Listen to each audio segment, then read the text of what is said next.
My name is Morgan, and 20 years ago my father looked me in the eye and said, "You made your bed now. Lie in it." Those words still burn in my chest. They were the last thing he spoke before slamming the door and leaving me outside on a cold November night, clutching the life inside me that no one in my family wanted.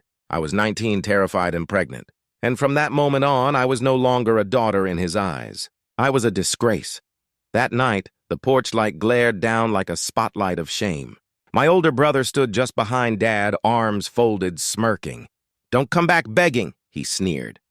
Mom was in the kitchen crying, but she didn't come out. Maybe she was too scared of him. I stepped off that porch with nothing more than a duffel bag and the echo of his words chasing me into the dark. I grew up in a small Midwestern town where appearances mattered. Dad was a deacon at the church, a pillar of the community. He wore his Sunday suit like armor and quoted scripture like his weapon. But when it came to me, his only daughter, he showed no mercy. To him, I had ruined his reputation. I walked down that gravel driveway knowing I was stripped of any safety net. The first place I went was a friend's couch. I lay there awake all night, one hand on my belly, wondering how I could possibly raise a child on my own. In those early weeks, I learned what survival meant. I worked at a diner during the day, bussing tables until my back ached, and at night I cleaned offices. I rented a tiny studio apartment with paint peeling off the walls. The bathroom sink leaked, and the heat barely worked, but it was mine. It was December, just before Christmas. Snow was falling thick, and I had to walk home because the old car I borrowed wouldn't start. I was 6 months along, exhausted. I sat down on a bus stop bench and cried harder than I ever had before. That was the lowest point. For a split second, I thought maybe Dad was right, that I had made my bed, and misery was all I deserved. But something changed in me that night. A stranger stopped, a woman in her 60s with kind eyes. She sat next to me, handed me a thermos of hot tea, and said, "Honey, God never wastes pain." That sentence pierced through the fog. I realized I had a choice. Either let bitterness define me or fight to build something better. I applied for community college classes using grants and loans. I signed up for ROTC because they offered scholarships and structure. At first, it was grueling. My body was already worn down from long shifts in pregnancy. But the discipline, the camaraderie gave me a purpose. For the first time since that porch, I felt like I belonged somewhere again. The day I gave birth alone in that dingy apartment, I thought about calling my parents. But when I held my baby girl, tiny fingers curled tight around mine, I realized I didn't need their approval anymore. I looked down at her and whispered, "We're going to make it. Just you and me." And I meant it with every bone in my body. Those first years weren't glamorous. I juggled diapers, midnight feedings, classes, and part-time jobs. There were nights when I collapsed onto the floor, too tired to crawl into bed. But every challenge hardened me, sharpened me. I became someone my father would never recognize. Someone stronger than his rejection, tougher than his words. I didn't realize how much a routine could save a person until I built one from scratch. Mornings began with a second-hand coffee maker. I'd strap my daughter Emily into a thrift store stroller and push her 3 blocks to the woman who watched her while I worked. Community college was a blur of fluorescent lights and cinder-block hallways. ROTC met at dawn on Tuesdays and Thursdays. There were people who changed my life in small ways. At the diner, a retired gunnery sergeant named Walt started tipping me in advice. "Ma'am," he'd say, "always lace your boots the same way. Discipline starts where you stand." He'd slide a folded Post-it with a list. Push-up progressions, interval runs, how to tape a blister. Later, when I passed my first PT test without vomiting, I left an apple pie on his table. Church was complicated. Dad's church wasn't my church anymore, but on Sundays I found a small congregation that met in a repurposed storefront. They didn't ask questions when I cried during the second hymn. A woman named Ruth started bringing over casseroles just because ROTC taught me to hold my head like it belonged to somebody who mattered. The first time I wore the uniform to campus, I stared at myself in a bathroom mirror and saw a person I didn't recognize. Chin level, shoulders back. The instructors cared about checklists and standards and whether you showed up 5 minutes early. I started craving that certainty. If you did the work, you earned the rank. Nobody could take that from you. When Emily was 3, I applied to an officer accession program. The application asked for an essay on resilience. I wrote about the bench in December, the thermos of tea, and the sentence, "God never wastes pain." I wrote about a deacon who told his daughter she was the shame of the family, and a girl who learned shame could become fuel. The letter came in late spring. I opened the envelope and read the word "accepted" 3 times.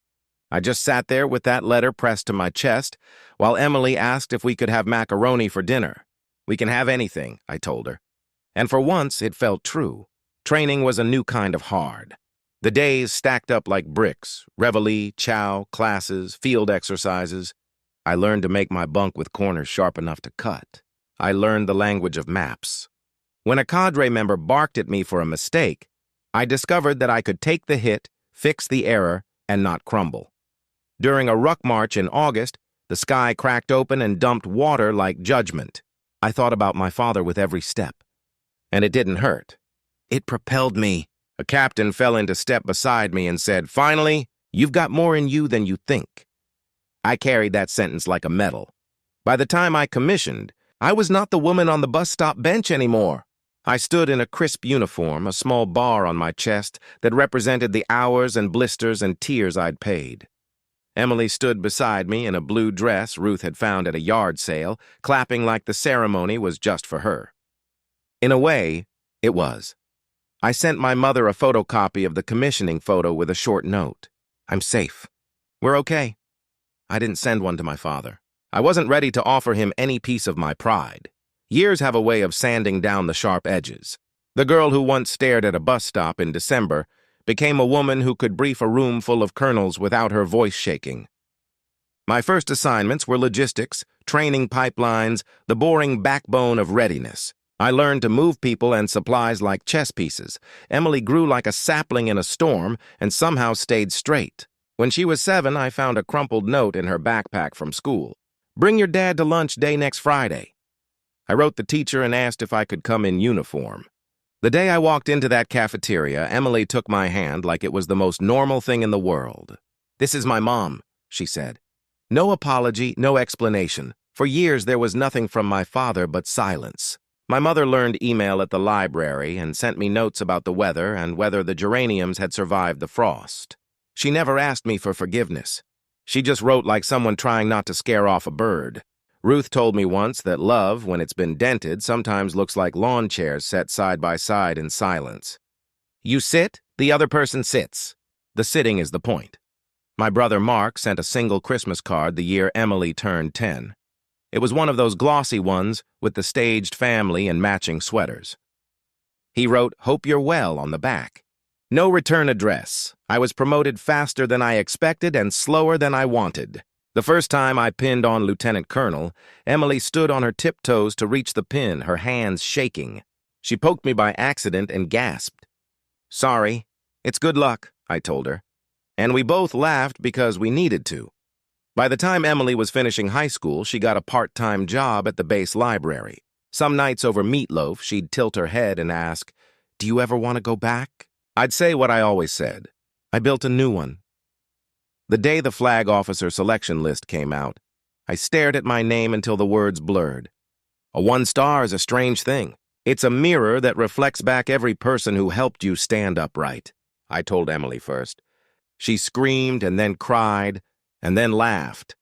With the promotion came a house I didn't expect. Brick and glass, gated, more rooms than we needed. I hired a housekeeper twice a week and a man named Albert who ran the gatehouse. He called himself the keeper of lists. He was the kind of man who ironed a tablecloth like he was putting a child to sleep. December rolled around and we were planning a small reception. A week before, my phone lit up with a number I hadn't saved but knew by heart. I let it ring once, twice, 3 times. On the 4th, I answered. "Morgan," my mother's voice, smaller than I remembered. "Hi, Mom." There was a long inhale. "Your father he's not well." She rushed on. "He's still stubborn, but he listens to the doctor better than he ever listened to me." She didn't ask for anything, not even to come. She just said, "I've told him about Emily. I've told him about you." The silence after that sentence felt like a porch light flicking on in another universe. "If you ever wanted to see us," she said, "we could come and not stay long." I told my mother I would think about it. Then I stood in my kitchen for a very long time and let 2 decades of anger and mercy circle each other like weary dogs. That night, I called Emily and told her grandmother might visit. "Do you want them here?" she asked. "I want a beginning," I said. "We can always choose an ending later." The next morning, I found a voicemail from my mother. "We'll drive down on Saturday," she said. "We won't make a fuss. If you change your mind, just don't open the gate." Albert came into my office. "Ma'am, will you be expecting any special guests?"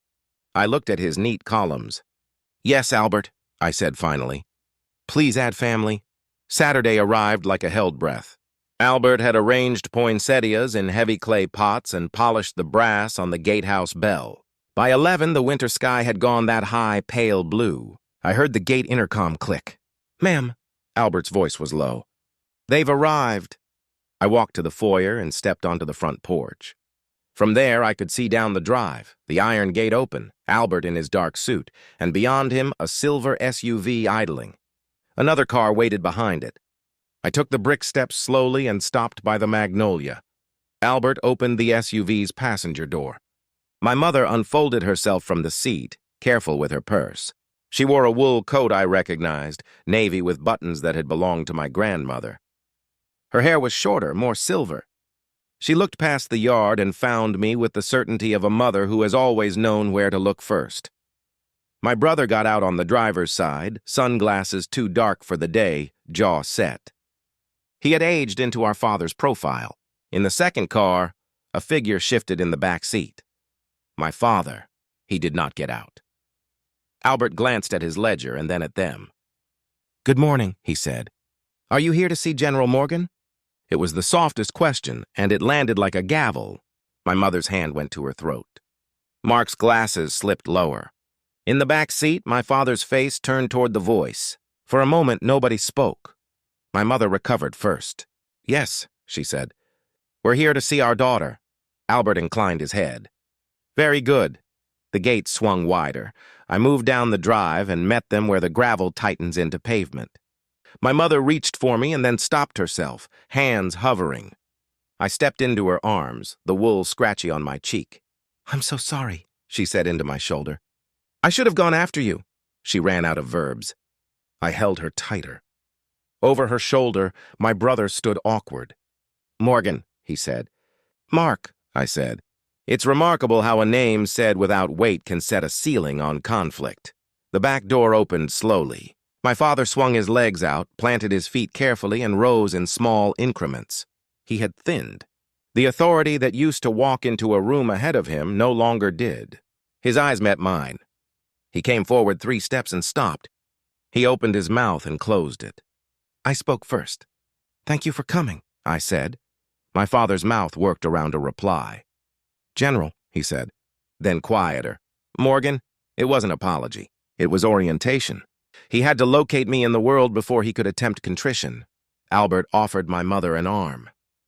"Ma'am," he said, "there's tea inside if you'd like to warm up." We started up the drive together. Emily's car turned in then, cinnamon rolls on the passenger seat. She parked, hopped out, and walked straight to my mother. "Hi, Grandma. I'm Emily." My mother's hand flew to her mouth and then to Emily's cheek. You're beautiful," she managed. We reached the porch.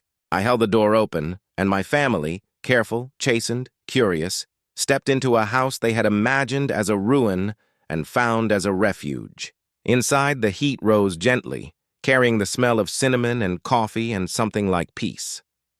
The day had only begun, and already a sentence that had once been a verdict had been answered by a question at a gate. "Are you here to see General Morgan?" Yes, they were. I went upstairs to change. The jacket lay on the bed, pressed in dark, the silver star on my shoulder catching the winter light. When I came down the stairs in dress uniform, conversation thinned the way it does when a hymn begins. My mother's hand flew to her mouth and tears sprang up.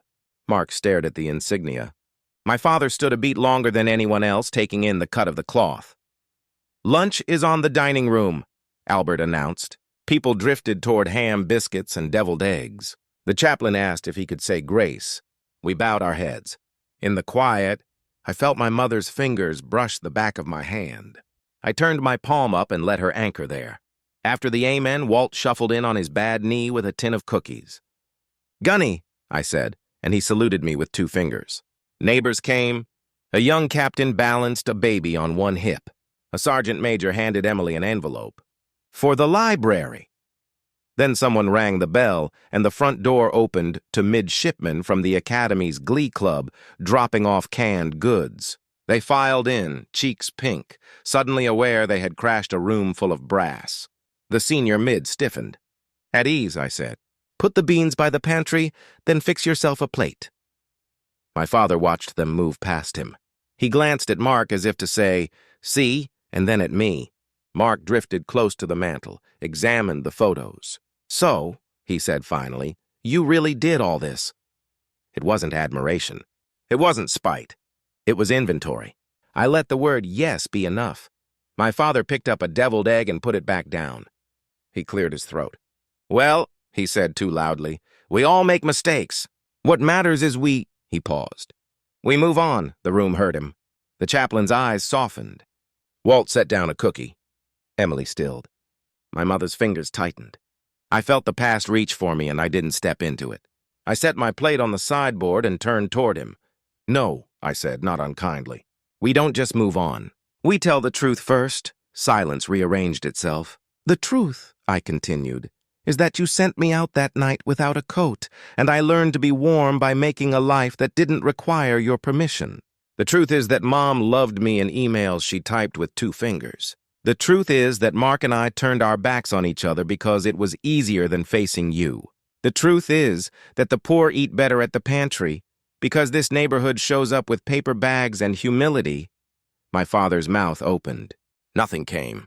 When he lifted his head, the room had set itself around the reality he'd avoided. He had to choose whether to be small or to be honest.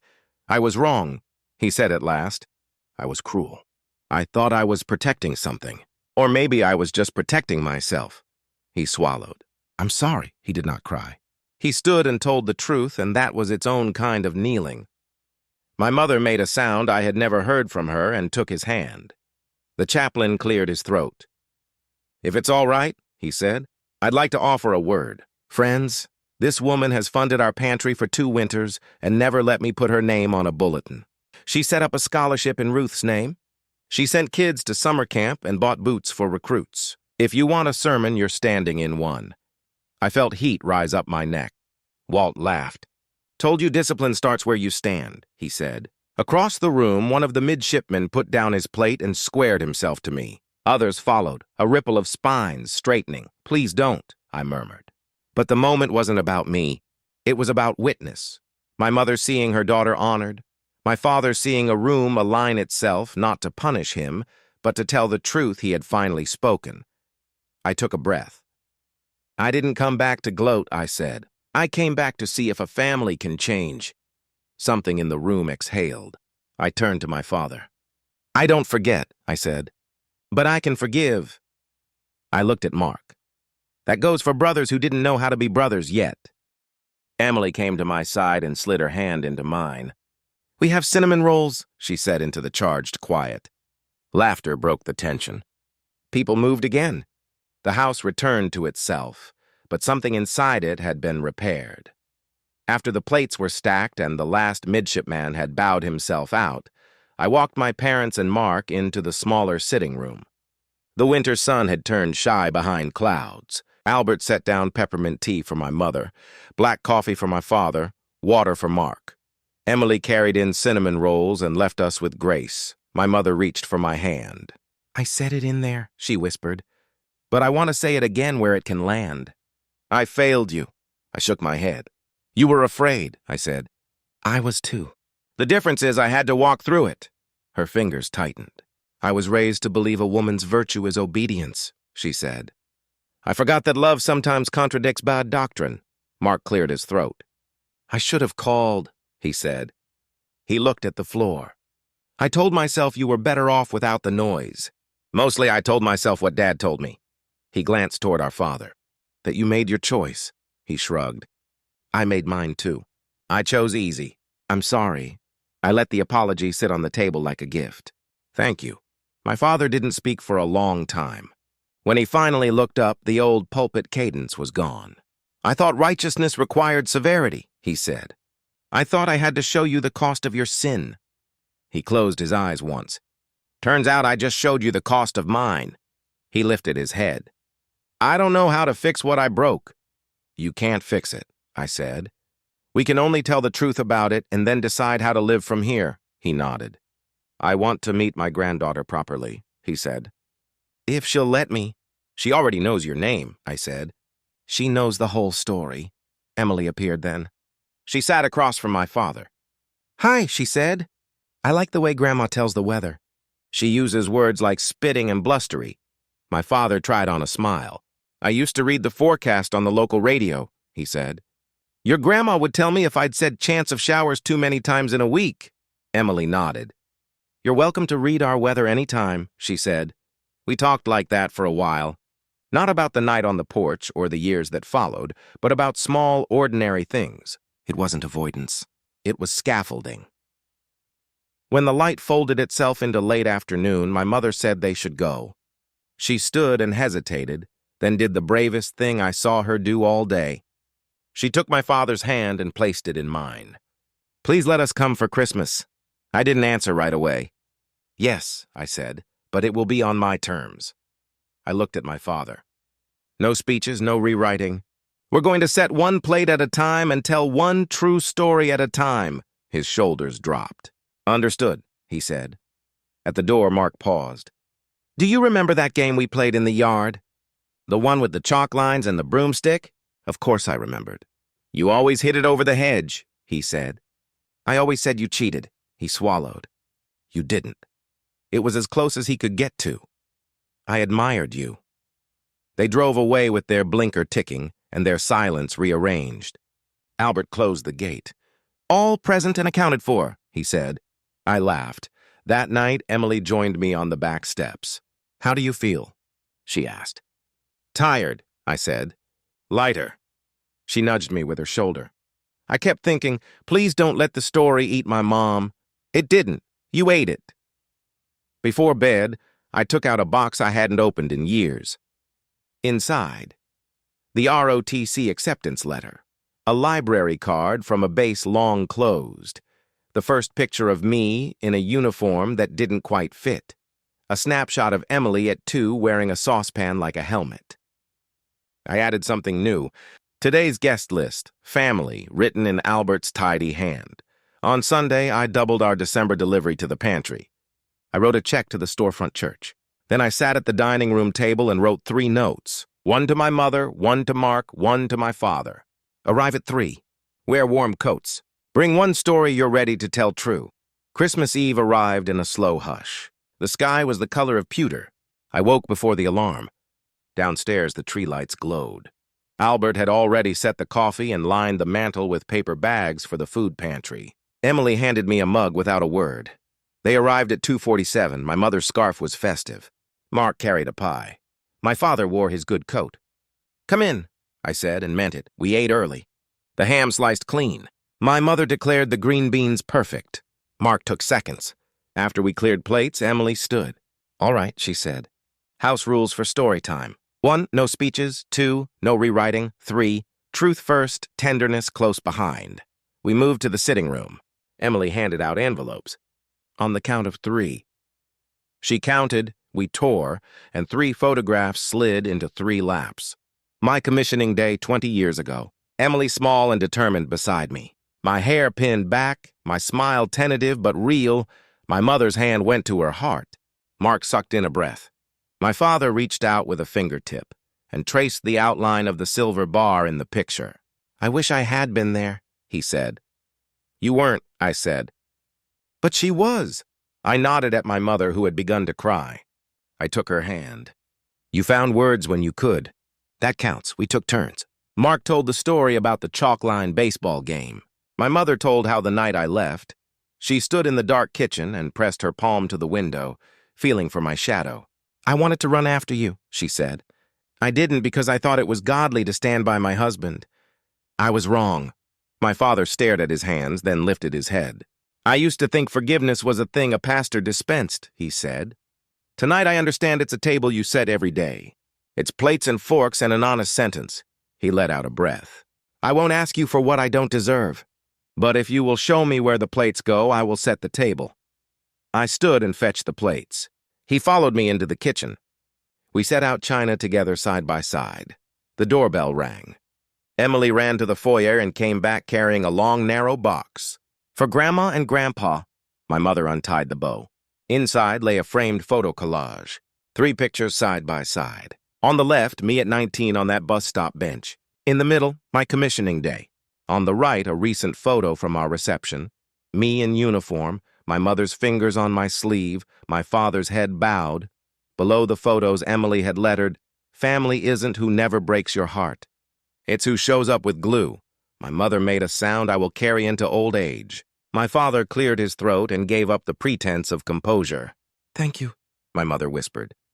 "Thank you for not throwing me away." We hung the collage in the hallway. "Everybody visits the truth eventually," Emily said. We laughed. We sang carols after that.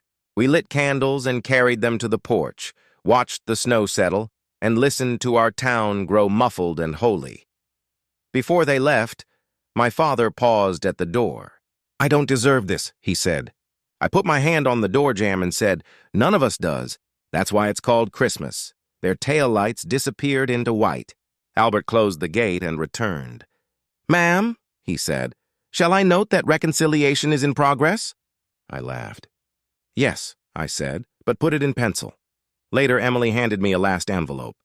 Inside was a photo of her at 5 wearing a saucepan like a helmet. On the back, "Mom, you taught me that strength is making room for someone after they used up their last chance. Merry Christmas." I pressed the picture to my chest and thought about how love is a ledger that doesn't balance on paper, but somehow does in the heart.